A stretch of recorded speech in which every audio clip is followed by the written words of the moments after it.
কিন্তু আজিকালি ভোগালীত ৰাইজৰ মৰমৰ বাবে ৰাইজৰ কাষত থাকিবলগীয়া হয়। কেনেকুৱা লাগিছে ভোগালীৰ পুনৰবাৰ উল্লেখ জনাইছো।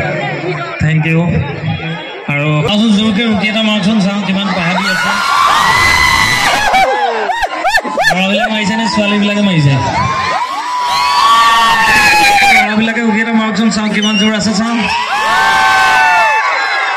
বঢ়িয়া দেই। পুনৰবাৰ আপোনালোক সকলোকে বহু ভোগালী বিহুৰ শুভকামনা যাচিছোঁ আৰু ভোগালীৰ আনন্দৰে আপোনালোকৰ গোটেই জীৱনবিলাক জীপাল কৰি তোলক তাৰ কামনা কৰিছোঁ। এবাৰ উকি হ'লে গানৰ মাজলৈ যাম আৰু লাহেকৈ।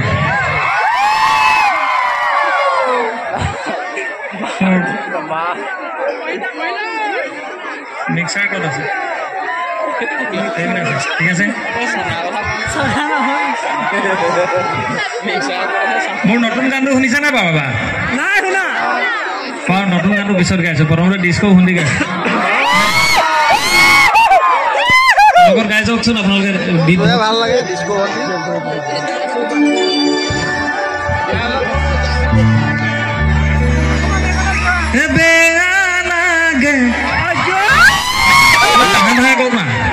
তাকে কলো তুমি বেয়া বিহু নাছিলে যে মনিয়াই তোমাৰ কথা মই নাজানো